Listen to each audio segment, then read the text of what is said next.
मंगलम भगवान मंगलम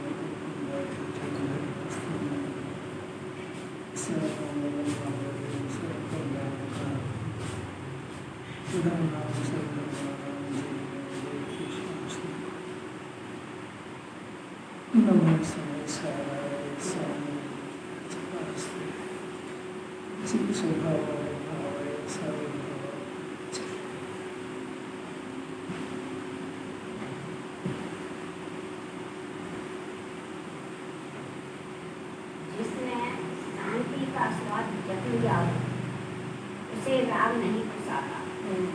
वह परिणति में विभाव से दूर भागता है। जिसे थोड़ी भी शांति का वेदन बढ़ रहा है, ऐसा ज्ञान भी राग से दूर भागता है। शांति नाम का फल कौन सा होता है? सारे फल जितने भी चखे उसका फल चखा है जीवन। शांति नाम का कौन सा फल होता है? राग राग जो होता है ना, राग है ना इच्छा, ये दुख का बीज है। इच्छा जो इसको उत्पन्न होती है, राग उत्पन्न होता है, उसमें दुख का स्वाद आता है। क्योंकि शांति नाम का स्वाद इसने आज तक चखा नहीं कहीं। इसको अतीन्द्रिय सुख कहते हैं। उसको ये आत्मा के आश्रय से पैदा होता है। ये वीतरागी शांति है, ये निर्विकल्प अतीन्द्रिय आनंद है। इसमें इसका स्वाद जैसे दुख का स्वाद आता है ना, वो कौन सी इंद्रियों से लेता है? दुख का वेदन होता है ना, वो कौन सी इंद्रिय से होता है?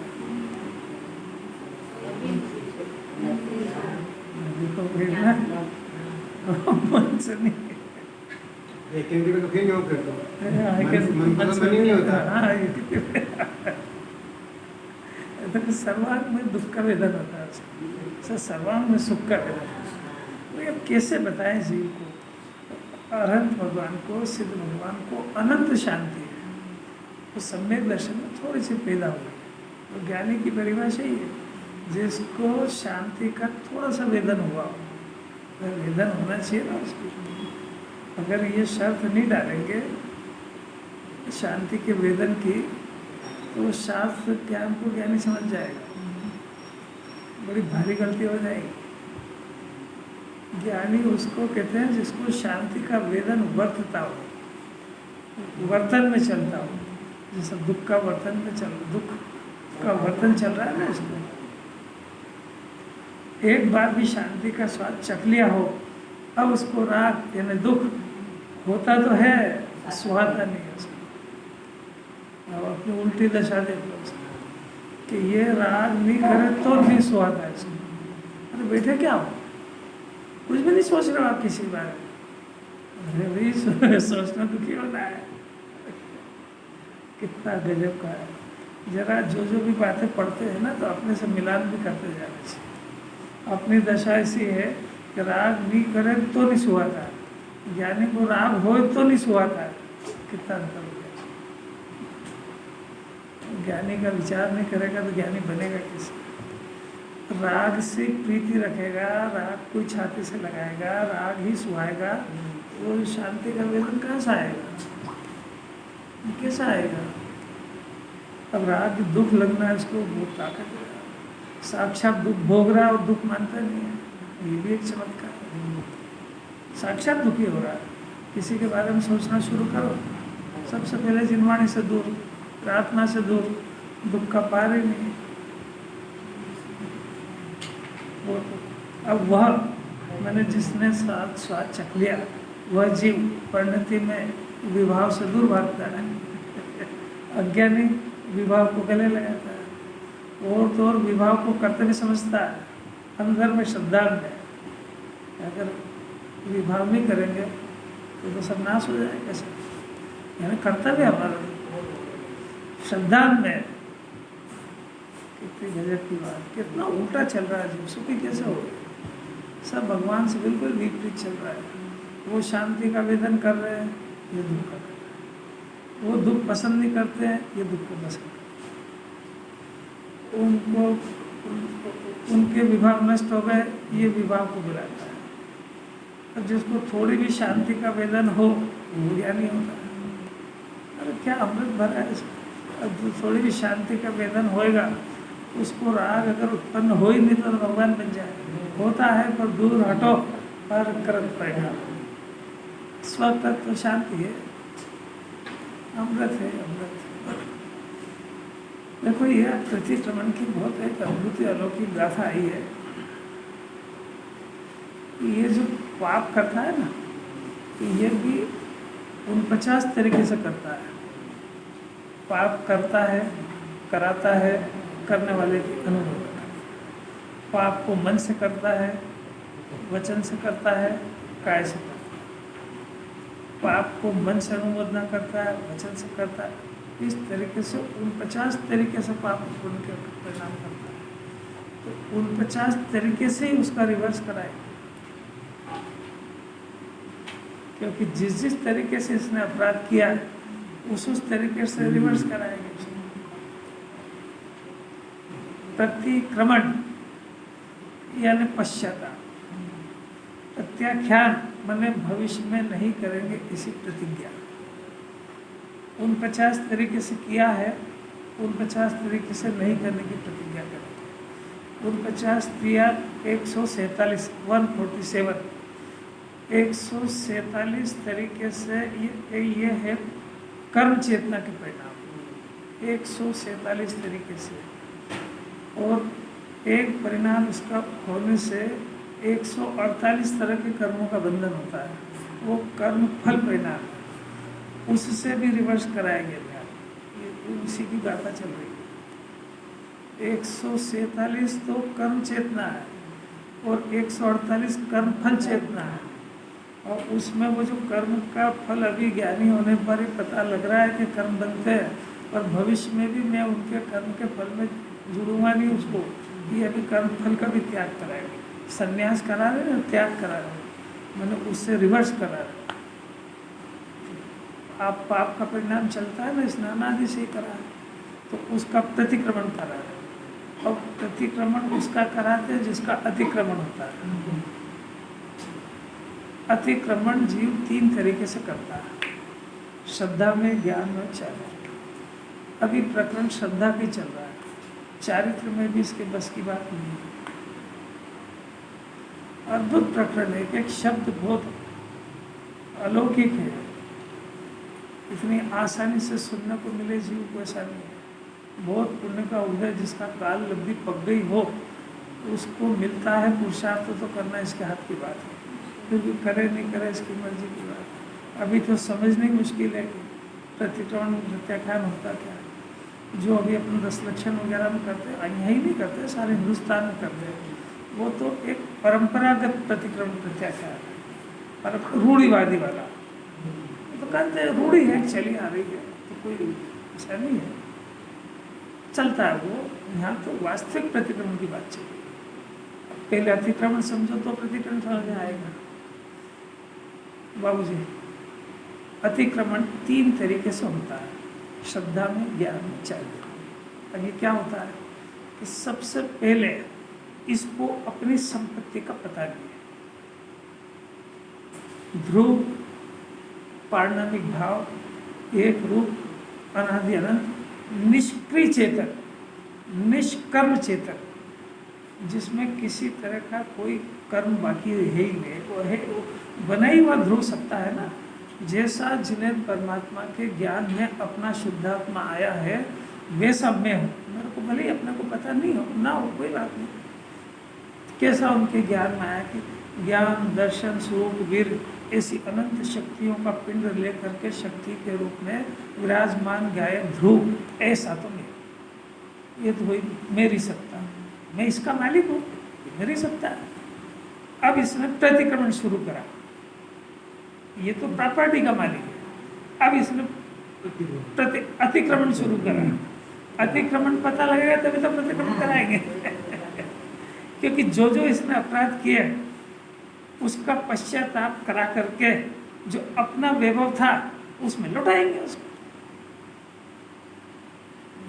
कितनी सरल समझ में आ रही बात। अब पहले श्रद्धा का अपराध, इस जीव को राग उत्पन्न हो रहा है। राग उत्पन्न होना भी एक अपराध है, पर उस राग में निज रूप करना ये उससे बड़ा अपराध है। इसको अतिक्रमण कहते हैं। इसको अपने ज्ञान स्वभाव में रमण करना था, इसने राग को निज रूप किया। इसको ज्ञान श्रद्धा आनंद सुख स्वाभाविक आत्मा था, इसको निज रूप मानना था, निज रूप करना था। इसने अतिक्रमण किया। काय ने किया? राग। राग को निज रूप किया। राग यानी कर्म, कर्म को निज रूप किया। ये देखो पहली लाइन लिखी है श्लोकार्थ, मैंने जो मोह से या अज्ञान से भूतकाल में कर्म किए। हाँ श्लोक है ना 226 नंबर का, पेज 543। वो तो पढ़ने के घर में बुला दो। घर में पढ़ ले, घर में पढ़ो, घर में। अब पढ़ ले, नहीं, घर में पढ़ो। पढ़ लेना। अब पढ़ नहीं, ये तो बहुत कुछ शांति से पढ़ने का है, अब घर पढ़ लेना। अब उसमें भी समय अपना ये कीमती बात सुन लो यार, पढ़ लेना। उसमें मतलब एक ही जैसा हेडिंग कर लेना उसको। हाँ इम्पोर्टेंस तो बहुत है, फालतू थोड़ी लिखा अच्छा, और उसमें बहुत ज़्यादा वो बुद्धि लगाने जैसा नहीं है। बुद्धि तो ये इसमें समझने में लगा जो अमृत चंद्राचार्य श्लोक में कह रहे हैं।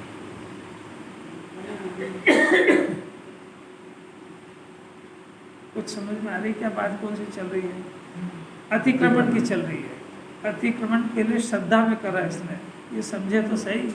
जब श्रद्धा का अपराध ही नहीं पता होगा तो प्रतिक्रमण कैसे होगा? जब मैं पर द्रव्य मैंने देखो कर्म को भूतकाल में मैंने कर्म को निज रूप किया था, तो ये कर्म क्या होता है कि ये भाव कर्म, पाप और पुण्य का परिणाम, राग द्वेष का परिणाम, इसको मैंने निज रूप किया था। ये श्रद्धा का अपराध। समझ में आ रहा है क्या? अपन ने करा भी है कि नहीं? करते जा रहे हैं। करते छुट्टी का अब ये निरंतर जब अतिक्रमण कर रहा है पराई चीज के ऊपर, तो जगत में भी आप अतिक्रमण करोगे तो अरेस्ट कर लेंगे, आपको सजा मिलेगी उसकी। तो ये जब अतिक्रमण कर रहा है तो उसको सजा नहीं मिलेगी। माफी मांगने का तो प्रश्न ही नहीं है। माफी तो जब मांगे जब पहले ही अपराध मालूम पड़ा। यहाँ तो अभी माफी मांगा नहीं, बात चल पहले समझ में मन लग रहा है कि नहीं। ये जब थोड़ा सा जैन दर्शन पड़ेगा, थोड़ा ही सामान्य ज्ञान की बात कर रहे हैं, इसको जब थोड़ा बहुत पता लगेगा कि भाई ये तो गजब हो गया कि मैं राग द्वेष कर रहा हूँ, भाव कर्म कर रहा हूँ, इससे मेरे को 8 कर्म बन रहे हैं। 8 कर्म के फल में मेरे को 9 कर्म की सामग्री मिल रही है। 9 कर्मों को फिर से मैं अपना मानता हूँ, फिर से उनको निज रूप करता हूँ, फिर उनका कर्ता बनता हूँ। वो फिर अब ये तो हो गया सब, और ये तो मेरे चल रहा है। अब प्रश्न है कि मैं तो आपके पास भगवान के पास भगवान बनने आया हूँ, तो अब ये मेरे इन कर्मों का सबका नाश होएगा कब और कैसे होएगा? ये तो जो कर्म करते ही जा रहे हैं, तो इस पद्धति के हिसाब से तो जब तक ये मेरे जितने भी बंधे हुए सारे कर्म हैं, ये सारे कर्म जब तक क्षय नहीं हो जाएंगे तब तक तो मैं भगवान बन ही नहीं सकता हूँ, क्योंकि बांधे हुए कर्म तो मेरे ही हैं। और वो सारे के सारे जब तक निर्जरित नहीं होंगे तो भगवान कैसे बनूंगा? ये प्रश्न होएगा। थोड़ा बहुत समझता होएगा उसको, थोड़ा बहुत जिनवाणी पड़ेगा उसको। जिसके एजेंडे में जिनवाणी का स्वाध्याय नहीं हो तो कुछ क्या फल आएगा इससे कोई मतलब नहीं, कर ही जाओ। पूजा करो, पाठ करो, व्रत करो, घूमो फिरो, फिर जाओ, जो मन में आए जो करो। पर ये सब भगवान बनने के कारण है भी कि नहीं, सुन तो लो एक बार। यहाँ तो जिसने सुन लिया वो चक्कर फंस गया कि भाई अब मेरे इतने कर्म बंधे हुए हैं। अब मेरे को तो आज पता लगा कि अज्ञान दशा में मैंने कौन कौन से पाप करे। जब तिरंज में रहा तो मैंने मांसाहार भी किया, जीवों को मार के भी खाया। जब थोड़ा बलवान बना तो राजा बना तो अन्याय भी किया, अत्याचार भी किया। थोड़ा संपन्न था तो अनादि की आदत है, कब वो आप भयो दिन, कभी सवलन करी खाए दिन। मैंने हर जगह बड़ा है वो छोटे को सताता, ऐसा नियम ही है। चाहे वो प्रशासन में हो, चाहे वो घर में हो, चाहे समाज में हो, जो बड़े पद पे हो वो दुष्प्रवृत्ति करते ही करता है। तो मेरे को तो पता लगा ये कि मैंने क्या करा। अब कर तो चुके, आज पता भी लगा कि अपराध है। अब प्रश्न है कि भगवान बनने के लिए क्या करें, कि भैया इनका सबका कर्जा उतारो, जब भी भगवान बनेंगे। अब यह घबराता हुआ अमृतचंद्राचार्य के पास आया, कुंदाचार्य के पास आया, जिनवाणी के पास आया। भगवान अब तो बहुत बड़ी गलती हो गई, अब मेरे को तो भगवान बनना है, अब आप बताओ कि मैं क्या करूँ, अपराध किए तो मेरे को सब पता लग गया। ऐसे शिष्य की चर्चा चल रही, तो ये गया तो बहुत सौभाग्य से उसको अमृतचंद्राचार्य मिल गए। वो कह रहे सुनो, तुमने जितने पाप करे भी है ना, वो सारे के सारे पाप अभी तक जितने हुए, हमारे पास एक ऐसा प्रावधान है। कैसा? कि तुम उन सारे पापों का फल भोगे बगैर भगवान बन सकते हो। अरे क्या, ये तो यही तो अपन ढूंढ ही रहे थे कि अपन कहीं से कितना भी कर्जा ले लो, चुकाना नहीं पड़े और मुक्त हो जाए। नहीं आ रही समझ? ऐसी बदनीयती है कि कर्जा लिया और कोई ऐसा मिल जाए कि सर सब कर्ज को माफ कर। ऐसा अगर ये जीव देख रहा है कि अब ये अगर इन कर्मों का फल मेरे को भोग भोग के नष्ट करना पड़ा, जब तो अनंत काल चला जाएगा, जितना काल कर्म बांधने में बीता उतना ही चला जाएगा, और फिर कोई नए नहीं बनेंगे, ऐसा तो हो ही नहीं रहा है। तो इस चक्रव्यूह में से कैसे निकले? तो कुंदाचार्य दिगंबर मुनिराज, जिन्हें परमात्मा कहते हैं, ठहरो हमारे पास एक ऐसा प्रावधान है, जैन दर्शन के अलावा एक कहीं प्रावधान नहीं है कि ये कर्मों को भोगे बगैर उनसे विरक्त हो जाए और परमात्मा बन जाए। वो विधि चल रही है अभी। इस प्रकरण समझ में आते इंटरेस्ट बनेगा इसको कि हाँ के साहब आपसे निवेदन है आपसे कि वही विधि बताओ कि भाई वो जो होता है उसको कहते हैं प्रतिक्रमण, प्रत्याख्यान और आलोचना। ये क्या होता है कि ये चारित्र का भेद है।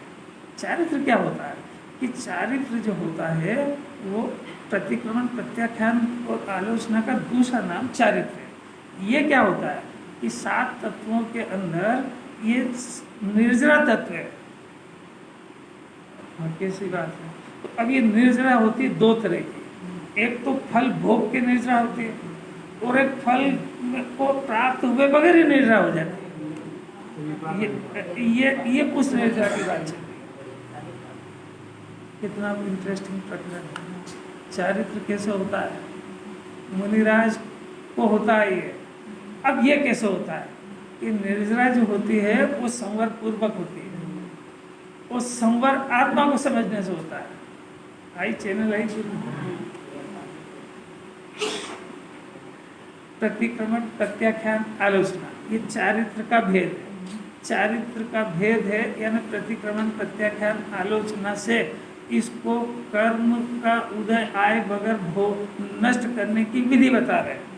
अब ये कितनी सौभाग्य की बात है कि मेरे अनादि काल से जितने कर्म बने हैं वो सब भोगे बगैर नष्ट हो जाए, 2-3 भाव में जी परमात्मा बन जाए। नए कर्मों का बंधन बंद, पुरानों की निर्जरा शुरू, उसका नाम प्रतिक्रमण, प्रत्याख्यान है। तो सुनने का इंटरेस्ट नहीं होगा इसको? आप तो बताओ कि हाँ वो बताते हैं तेरे को। देखो इसमें पेज नंबर 538, इसके ऊपर ही ऊपर अमृतचंद्राचार्य देव ने उपोद्घात में लिखा है, टीका के अंदर आचार्य टीका करेंगे इसकी, मिला पेज 538 सबसे नीचे वाली लाइन है ना। अब टीका के अंदर प्रथम प्रतिक्रमण कल्प यानी प्रतिक्रमण की विधि कहते हैं, ऐसा अभी आगे आलोचना की विधि कहेंगे, कि आगे प्रत्याख्यान की विधि कहेंगे। तो वो विधि माने ये वो विधि है कि इसको कर्मों का फल आए बगैर वो कर्म नष्ट हो जाए, वो विधि आचार्य बता रहे हैं। तो जिस विधि से आचार्य बता रहे हैं उसी विधि से कर्मों का क्षय होगा, अपनी देड़ अकल से नहीं होगा। यदि किसी जीव ने अपने शास्त्र को पढ़ के समझे बगैर अपने मन से प्रतिक्रमण, प्रत्याख्यान करने की कोई विधि अपनाई तो इस नियम को बदलने का महापाप और लगेगा, और प्रतिक्रमण, प्रत्याख्यान तो हो ही नहीं सकता, क्योंकि सारे विश्व के अंदर विधि एक ही है। भाई क्या समझ में आई? कितने सौभाग्य की बात है। अरे इससे बड़ी कोई लॉटरी हो सकती है जीव को कि अनादिकाल के कर्मों के बंधन को जिनवाणी कहते कोई बात नहीं, सब तेरे निर्जा हो जाएंगे, घबरा था काय को। ऐसी विधि सुनने को मिले, इससे ऊंचा कौन सा भाग्य है। विधि आचार्य बता रहे, केस अमृत चंद्राचार्य के हाथ में, प्रतिक्रमण की विधि बताते हैं, फिर प्रत्याख्यान की विधि बताएंगे, फिर आलोचना की विधि बताएंगे। इन तीनों विधि के अंदर इसको पूर्व के बांधे हुए कर्म और भविष्य के बंधने वाले कर्म सबकी निर्णय करा करके जीव परमात्मा बना देगा। शर्त है कि वो उसी विधि से होएगा। कि कैसे होएगा कि उसकी पहली स्टेप क्या है कि संवर पूर्वक निर्णय होती है। अब तू संवर बगैर निर्णय करना चाहेगा तो अज्ञानी की यही शर्त है कि मैं संवर वो नहीं समझता, संवर पूर्वक ही निर्णय होती है।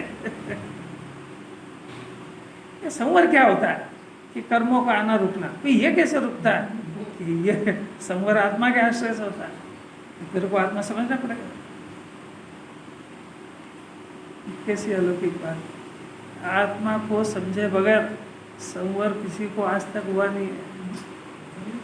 आत्मा को समझे बगैर कर्म का आना रुकता नहीं, क्योंकि कर्म का आना रुकने के लिए कोई बाढ़ तो चाहिए बांधने के लिए। वो संवर भी दो तरह का होता है, द्रव्य संवर, भाव संवर। भाव संवर शुद्धि को कहते हैं। तो पहले आत्मा के आश्रय से शुद्धि प्रकट होती है, फिर वो शुद्धि बढ़ती, उसको निद्रा कहते हैं। ये जीव के अंदर का परिणाम। और जब ये अंदर का काम ऐसा चलता है तो बाहर में जब उसके कोई आत्मा का आश्रय लेके परिणति डूबी हुई है तो कोई आश्रय का परिणाम हो ही नहीं रहा, तो उसको कर्म का आना रुकना कहते हैं। और जब कर्म का आना रुका तो अब एक काम और बाकी रह गया कि जो पूर्व के बंधे हुए कर्म हैं उसको झड़ाना है। ये वो विधि चल रही है। इतनी तो इसकी भूमिका ही है। सब कुछ समझ में आ जाए तो निहाल हो जाए। बोलो बोलो, जो मन में बोलो समझते जाना, बस बोलने का कुछ भी नहीं है इसके अंदर। शांति से समझता जाए, गट गट समझता जाए, अच्छी तरह से बहुमान पूर्वक इसको उतारता जाए, इसके अंदर संस्कार डालता जाए। संस्कार की कीमत क्या होती है ये अपने पास प्रत्यक्ष प्रमाण है गुरुदेव। इन्होंने जो पूर्व भव में सिमंदर भगवान के पास में सत्य के जो संस्कार डाले थे, वो संस्कार यहाँ कहीं भी नहीं भटकने दिया उन्होंने। चाहे जितना पढ़ा तो पूर्व कर्म के उदय से स्थानकवासी में पैदा हो गए, दूसरे ग्रंथ पढ़े, और वो जो संस्कार था कि ये बेकार बात है, इसमें मैं जो चाहता हूँ वो नहीं इसमें, मैंने वो असंतुष्ट रहेगा उसमें, क्योंकि उसके अंदर कोई ऐसी चीज पड़ी हुई है जो उससे सहमत नहीं है। इसका नाम संस्कार है। आ रही है आपको समझ? मैंने काम बहुत इतना आसान तो इतना है कि एक क्षण में हो जाए, वो कठिन इतना है कि अनंत भव तो हो गए अभी तक। तो उसकी प्रोसेस होती है। प्रोसेस क्या होती है कि सबसे पहले सत्य सुनने का, सत्य के संस्कार डाले, वो सत्य का विचार करे, विचार करके अनुभूति प्रकट करे।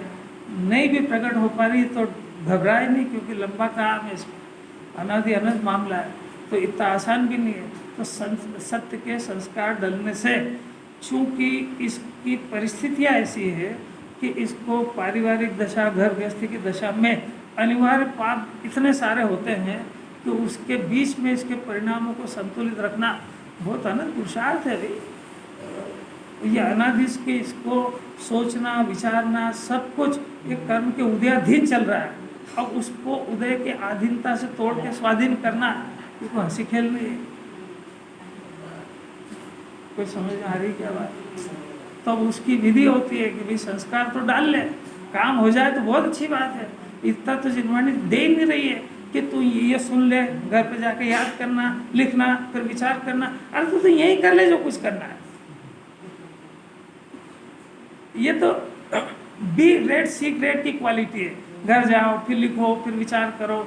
यहाँ तो जिनवाणी यही की यही करा रही है कि अपनी पोजीशन ऐसी है कि नहीं रहता तो ये लिख ले जाके, फिर लिख के विचार कर। काम तो यही करना। अभी यदि इसको अतिक्रमण समझ में आ जाए, वो प्रतिक्रमण शुरू कर दे। पहले श्रद्धा में, अब ये श्रद्धा की बात चल रही है। यहाँ जो चल रही है श्रद्धा में समझना, यहाँ तो चारित्र में भी करा रहे हैं।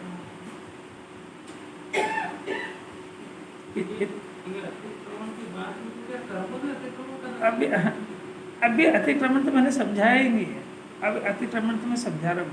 अभी तो इसको ही बता रहे हैं कि ये है क्या चीज़, ये कि ऐसा अपन जो चाहते हैं वो, कि साहब मैंने तो इतने सारे कर्म कर रखे हैं, मैंने इतना कर्जा ले रखा है, अब मेरी परिस्थिति तो है नहीं कि मैं इतना चुका दूँ।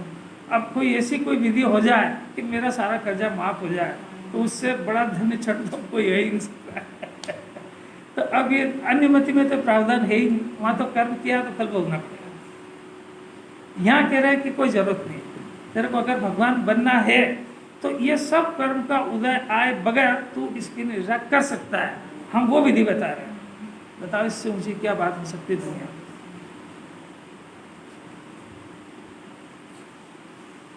अरे मूड में आया कि नहीं जीव, अपनी बात चल रही है कि जिनवाणी की चल रही है। अब अपने को परमात्मा बनने की विधि सिखा रही जिनवाणी। इससे ऊंची दुनिया में कोई बात नहीं है।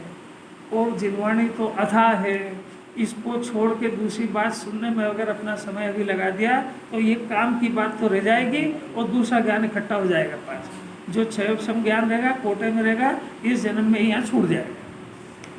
और ये अगर समझने का प्रयत्न करेगा तो इसके संस्कार पड़ जाएंगे और यह संस्कार अगले जन्म साथ जा करके इसको वापस से मुक्ति के मार्ग में लगा देंगे। देख लो आपको जो भी जिसको जो पसंद आए।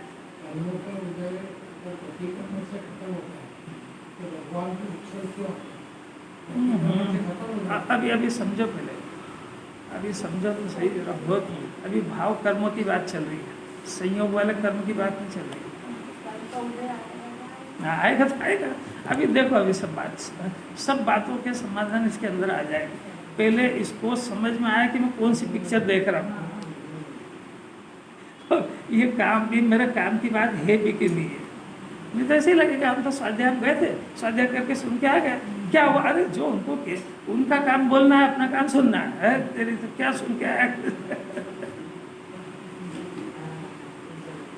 कि तेरे दुख अनंत काल तक के लिए दूर हो जाएंगे। दुख भोगना तेरा स्वभाव नहीं है। अभी तो देखो अपन खास बात ये करो, अपन 3 तरीके से अतिक्रमण कर रहा है, वो समझने की बात है। अतिक्रमण समझ में आएगा तो प्रतिक्रमण कराएंगे। अब अतिक्रमण 3 तरीके से करा है। एक श्रद्धा में करा है, एक ज्ञान में करा है, एक चारित्र में करा है। तो श्रद्धा ज्ञान में अतिक्रमण का प्रतिक्रमण सम्यक दृष्टि ने कर लिया है, शुरू हो गया उसके प्रतिक्रमण प्रत्याख्यान अंश में। अभी प्रकट में तो पंचम मूल स्थान से होगा। तो क्या करा है उसने, ये बात चल रही है। महत्व की बात तो अब ले रहा हूँ, अभी तक के तो खाली उसको क्या प्रकरण चलेगा ये बता रहा था। तो अतिक्रमण क्या होता है? अतिक्रमण करा है इसने, ये मंजूर हो, फिर उसका प्रतिक्रमण करेगा ना। तो प्रतिक्रमण जैसे आचार्य बताएंगे वैसा करेगा। अपनी अकल से तो कर ही रहा है, जिसका रिजल्ट 0 आ रहा है। तो क्या होता है श्रद्धा में? श्रद्धा में क्या करा इसने कि पहले जीव की मर्यादा समझो, अपनी प्रॉपर्टी को पहचानो। अपनी प्रॉपर्टी का जिनवाणी ने परिचय दिया। मैं ज्ञानानंद स्वभावी हूँ, मैं अतीन्द्रिय आनंद का पिंड हूँ। सिद्ध भगवान में मेरे में कोई अंतर नहीं है। अनंत गुण सिद्ध भगवान के, मेरे भी अनंत गुण हैं। मैं पारणामिक भाव हूँ, मैं ध्रुव हूँ, मैं अतीन्द्रिय ज्ञान सुख शांति का वैभववान पदार्थ हूँ। ऐसी अनंत शक्तियों को लेकर विराजमान एक ज्ञायक चेतन। मेरे अंदर राग करने नाम की कोई शक्ति जिन्हें परमात्मा ने देखी नहीं। अब इसने अतिक्रमण शुरू करा कि इसको चूंकि अनादिकाल से कर्मों का बंधन है, उनका उदय आता है तो संयोग भी मिल रहा है और राग आदि का परिणाम भी हो रहा है। 2 चीज़ें समझ में आई, संयोग भी मिल रहा है और राग आदि का। ये दोनों ये हैं दोनों कर्म से रिलेटेड, जीव से रिलेटेड नहीं। पर अब ये जीव क्या करे कि इसको अपने वैभव का पता नहीं है, इसलिए इनको निज रूप करता है। ये श्रद्धा का अपराध है, ये श्रद्धा का अतिक्रमण है। कुछ समझ में आया? अब श्रद्धा का अतिक्रमण तो श्रद्धा का प्रतिक्रमण कैसे होएगा कि लौट आया उधर से? किस से? जिनको अपना कर्म के उदय को निज रूप करना बंद करे और आत्मा को निज रूप करे। निज का अर्थ भी नहीं समझ में आता। निज रूप माने अपने रूप, अपना तन्मय, मैं नहीं, मैं यानी पना। खरबूजे का पना बनता है कि नहीं, तो शक्कर डाली तो शक्कर और खरबूजा तन्मय हो गए। ऐसा ये जीव रागमय है तो नहीं, पर अपने को रागमय मान रहा है, वो अतिक्रमण है। क्यों? क्योंकि अभी दृष्टांत देते हैं, क्योंकि वो राग कर्म के उदय जनित परिणाम है, जीव का नहीं है। क्योंकि जीव के अंदर तो ज्ञान सुख शांति, भाई जीव के अंदर जो भरा है वही उसमें से उत्पन्न होगा, जो उसमें है नहीं वो कैसे होएगा? अगर जीव में राग भरा हो तो अनंत सिद्ध को भी पाए, उनके भी पाए जाना चाहिए। उनमें अनंत सिद्ध में राग नहीं है, वो ये बताता है कि किसी भी जीव के स्वभाव में राग नहीं है। उत्पन्न होता है ये सब अलग प्रकरण है, स्वभाव में राग नहीं। स्वभाव नहीं पता होगा तो अतिक्रमण कैसे पता लगेगा? वो स्वभाव, वो विभाव और विकार से पीछे हटना, उसी का नाम तो प्रतिक्रमण है। प्रतिक्रमण का दूसरा नाम है पश्चाताप। तो पश्चाताप अच्छे काम का करा जाता है कि खराब काम का? तो इसका पश्चाताप होगा कि भगवान मैंने ये क्या करा, तो ये मैंने पूर्व जन्म से ही करता आया था सब, मेरे को बहुत पश्चाताप इसका। और पश्चाताप का अर्थ है कि अब भविष्य में ये अपराध नहीं करूंगा, ये प्रत्याख्यान है। तो मैंने आज तक जो राग को अपना माना है, आज राग से भेद ज्ञान करके शुद्धात्मा का पता लगा है, तो मेरे को बहुत दुख है इस बात का कि मैंने अनादि से कितना अपराध किया, और अब मैं भविष्य में इस राग को अपना नहीं मानूंगा। इसका नाम प्रत्याख्यान है। और जो राग से भिन्न शुद्धात्मा को अपना जाना है, इसका नाम उस राग की आलोचना है। ये भी श्रद्धा का अपराध बताया। दोनों बातें आ गई इसमें, अतिक्रमण और प्रतिक्रमण दोनों आ गई। अब देखना जरा ज्ञान का। ज्ञान इसके अंदर से उत्पन्न होता है। क्यों होता है? क्योंकि जीव ज्ञान में है, जो इसका स्वभाव उत्पन्न होता है। अब वो उत्पन्न होता है तो उस ज्ञान का काम, होते हुए काम को जानना है, करना वरना इसका काम नहीं है। ज्ञान की परिभाषा ही क्या है? जानना है कि करना? जानना है। आत्मा में कोई सा गुण है कि ऐसा कि वो किसी का कुछ करे? और वह जगत में 6 द्रव्य परिपूर्ण है, अपना अपना काम हर कोई कर रहा है, तो इसको कौन सौंपेगा ऐसा कि तू जाके कुछ उसका काम करके आ? समझ में आया? उसका काम नहीं होने पर भी वो बाहर निकलता है और क्या क्या करने लगता हो। मानने वाला प्रकरण तो खत्म हो गया, जानने का विपरीतपना करना है। अब दूसरा अतिक्रमण चल रहा है, श्रद्धा के अतिक्रमण प्रतिक्रमण समझा दिए। अब प्रकरण जैसे जैसे एंगल बदलता है वैसे वैसे बदलना चाहिए। अब ज्ञान का अतिक्रमण प्रतिक्रमण बताएंगे। ज्ञान का अतिक्रमण है तो ज्ञाता और लगने लगा करता। अरे कैसे समझ आएगी?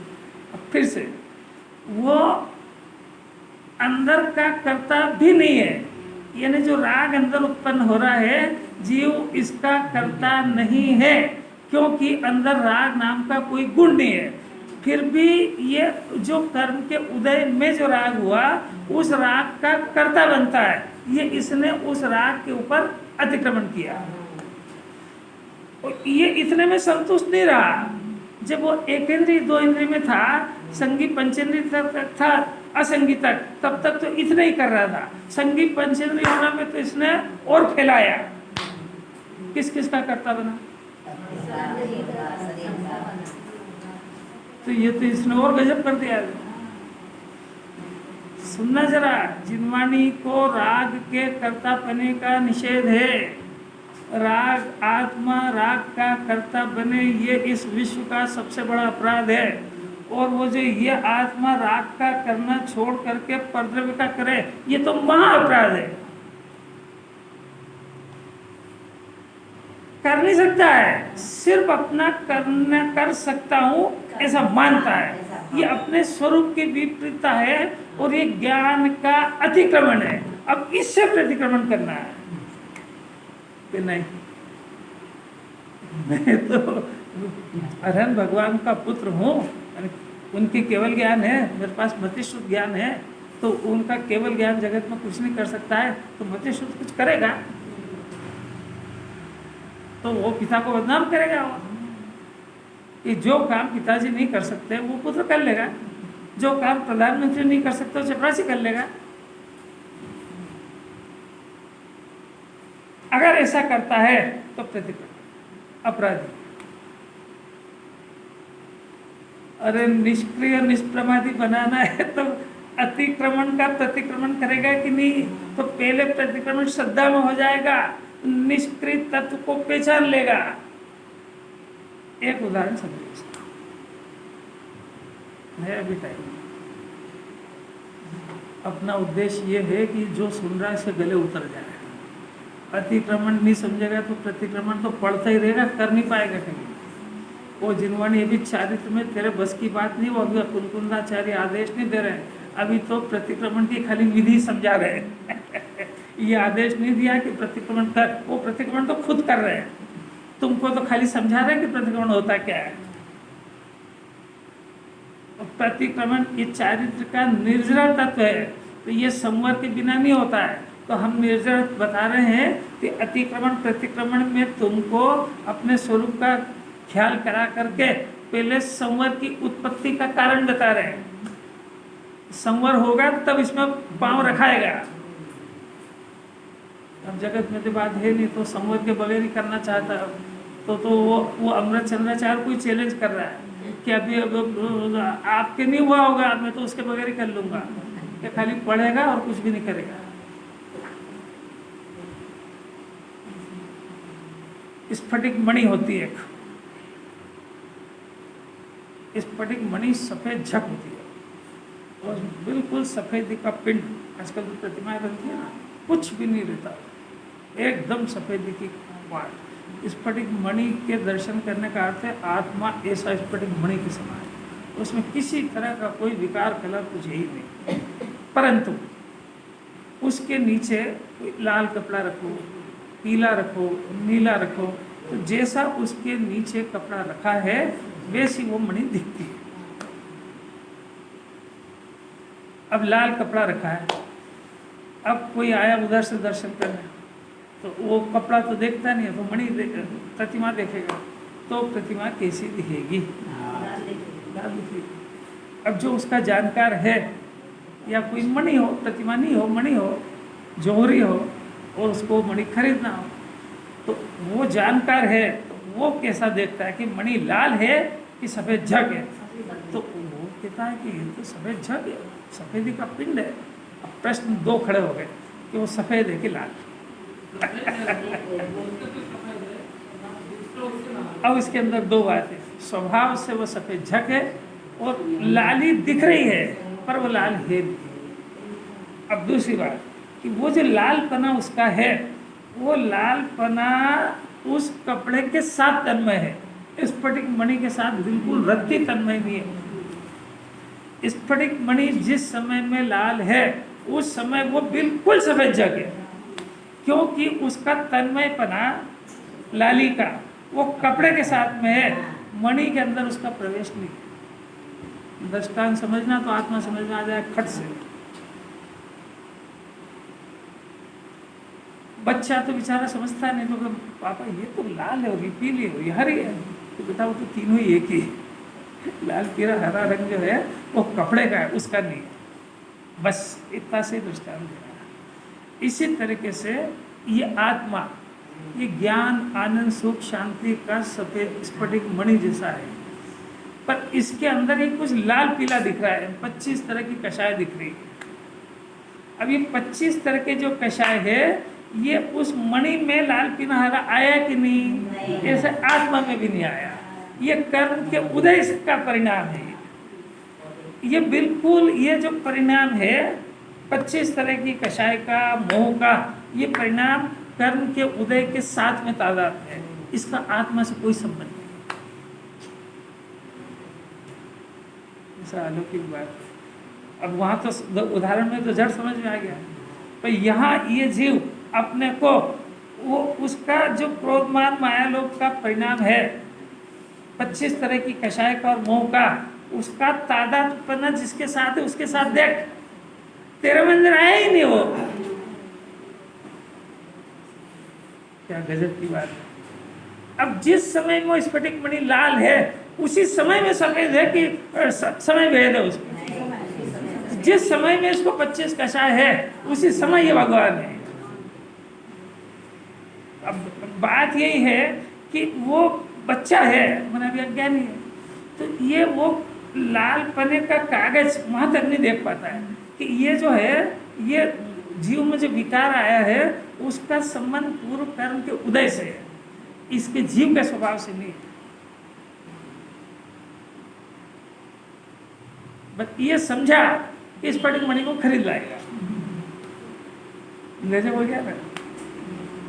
उसको अपने अंदर मिक्स कर लिया लाल पीले हरे को, तो अपने को लाल पीला फिर मान रहा है कि मैं क्रोधी हूँ, मैं मानी हूँ, मायाचार हूँ, उसको भी ऐसे देखेगा ये बहुत क्रोधी है, मानी है, लोभी है वगैरह वगैरह देखेगा। अब तेरे को मणि की परख नहीं है तेरे को। इसीलिए तो जिन्हें भगवान एक एक जीव को परमात्मा देखते हैं, क्योंकि वो जो लाल पीला है ना, वो जो 25 तरह कषाय है वो तो कर्म के उदय के साथ आदत बना, उसका जीव के साथ नहीं है, क्योंकि वो जीव का गुण नहीं है।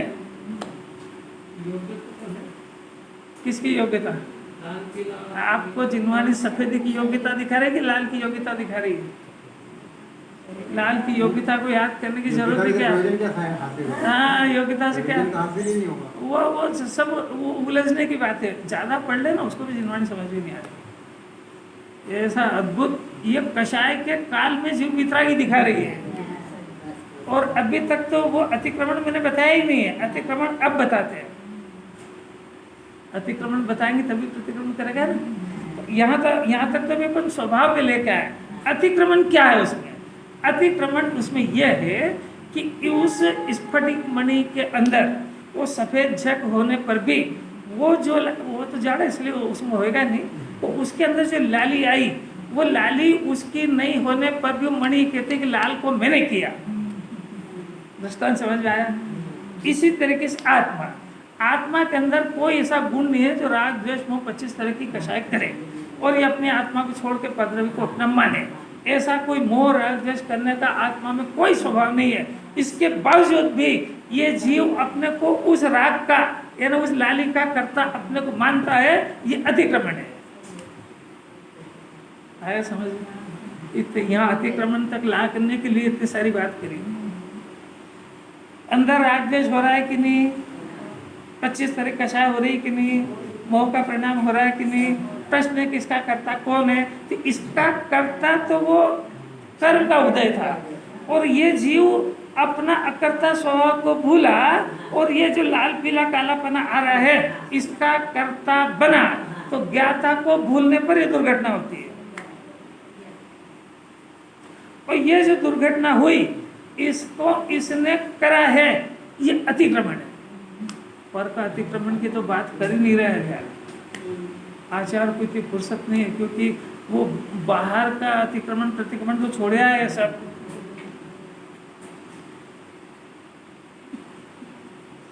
नहीं आ रही समझ में, तो आना बहुत मुश्किल है। समझ में आ जाए और इसको अपना स्वभाव दिख जाए, वो कर्ता होने के काल में करता है, ये दिखाना है जिनवानी को। तो ये कर्ता मान रहा है, ये अतिक्रमण है। ज्ञाता मान जाएगा, प्रतिक्रमण शुरू हो जाएगा। कितना सरल है। 49 तरीके से कर रहा है ये काम, और 49 तरीके से जिनवानी तोड़वा देगी कि मैंने न तो अभी कोई इस राग को किया है, न मैं भविष्य में करूँगा, न मैंने पूर्व में किया था, मैं तो अपने निष्कर्म स्वभाव में रहूँगा। 2 अतिक्रमण समझ में आए, 2 प्रतिक्रमण समझ में आए, और तीसरा चारित्र का और बचा है कि चारित्र के अंदर क्रोध मान माया लोभ खाने का परिणाम की, ये सब चारित्र के अपराध है। ये सब ये इसका स्वभाव नहीं होने पर भी ये 25 तरह की कषाय, हिंसा, झूठ, चोरी, कुशील, परिग्रह, इनका सबका संबंध परद्रव्य से है, आत्मा से कोई संबंध नहीं। ये चारित्र में ये अपराध करता रहा तो उसको वो एक देश हिंसा का त्याग, सर्वदेश हिंसा का त्याग, अविरत, वो सब अतिक्रमण और प्रतिक्रमण में आएगा। 3 तरीके से अतिक्रमण है, 3 तरीके से प्रतिक्रमण करना है।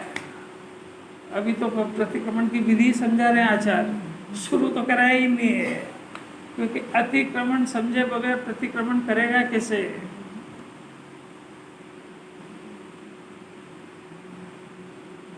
जगत में कोई ऐसा है, आपने कभी किसी मुंह से सुना है कि ये कोई परद्रव्य को अपना मान रहा है, ये अपराध है, तो काय को हटेगा वहां से। सब में मेरे ही घर को तो अपना मान रहा हूँ ना, मैंने पैसा कमाया, मैंने सारी रजिस्ट्री कराई है, सब कुछ मैंने एक एक पैसा जोड़ा है, और आप कह रहे हो कि इसको अपना मत मानो। अब इसको कौन कह रहा है कि ये अपराध है? जैन दर्शन है वह केवल ज्ञान का साइंस है, और कोई अद्भुत किसी घड़ी में ये बात आ गई है, जगत में अतिक्रमण समझे तो प्रतिक्रमण समझ में आएगा, तो वो करे क्या, मजबूरी है उसकी कि वो पढ़ के प्रतिक्रमण मान लेगा, और थोड़ा बहुत इसको विकल्पों में ले लेगा। मैंने तूने पूर्व में करा क्या, ये तो बता। वो पूर्व का तो सब नष्ट हुआ गया, अभी क्या करेगा तू?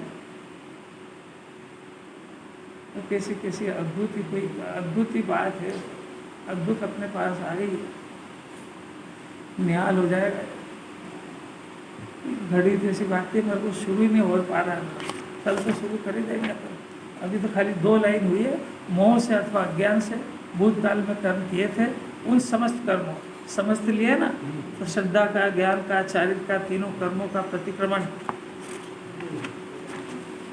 करके, और देखो करके मैंने उन तीनों श्रद्धा, ज्ञान, चारित्र में जो अतिक्रमण था उसे हर करके करता क्या है, निष्कर्म, समस्त कर्मों से रहित चैतन्य स्वरूप आत्मा। देखो कैसा गजब है, समस्त कर्मों से रहित चेतन स्वरूप आत्मा। इसमें श्रद्धा का भी विपरीतता गई, ज्ञान की भी गई, चारित्र की भी गई। आत्मा में आत्मा से ही 2 आत्मा आ गए, आत्मा में आत्मा से ही त्रिकाल आत्मा में वर्तमान के ज्ञान से निज रूप से ही वर्तन, निरंतर वर्तन कर रहा है, उसको ज्ञानी अनुभव करता, इसको ज्ञानी। अरे अमृत है, अमृत। एक आत्मा द्रव्य और एक आत्मा पर्याय। इधर एक पर्याय भाई, पर्याय में अपराध हो रहा है ना, तो उधर से निवृत्त हुआ तो जाएगा कहाँ, वो निष्कर्ष। देखो राकेश जी, आज तक हर जीवन, अपन किसी व्यक्तिगत बात नहीं करते, आज तक द्रवलिंगी तक अपन बने, अपने द्रवलिंगी का नाम जब भी आया ना तो अपना स्नान करना। तो आज तक अपन ने क्या करा है कि जिनवाणी में शुद्ध आत्मा को छोड़ करके सारा पुण्य करा है। तो हमने अतिक्रमण प्रतिक्रमण बहुत करे हैं, पर हमने निष्कर्म स्वभाव के आलंबन के बिना करे हैं, इसलिए उसका कोई रिजल्ट नहीं आया। यही तो बात है, अभी भी यही करता है, सारी दुनिया इसमें डूबी है। तो देखो ना, ये चैतन्य स्वरूप आत्मा में निरंतर, तो ये उधर से तुमने अतिक्रमण प्रतिक्रमण सब करा, तो वो तुम निरंतर वर्तन क्या में कर रहे हो, तो ये सब्जेक्ट है ही नहीं। तो अस्थि पूर्वक ना अस्थि होती है, ये जगह को कोई समझता है। अरे ये तो गुरुदेव क्या हो गए, ये तो किसी और के लिए बात नहीं है, जिसको ये समझ में आ रही है उसकी लॉटरी खुल गई है, दुनिया से कोई लेना देना नहीं है। जिसको एक बात समझ में आ रही, क्योंकि आज की तारीख में भी हिंदुस्तान में कोई ऐसा है नहीं जो ये अतिक्रमण प्रतिक्रमण को समझा सके, ये उन्हीं की देन है।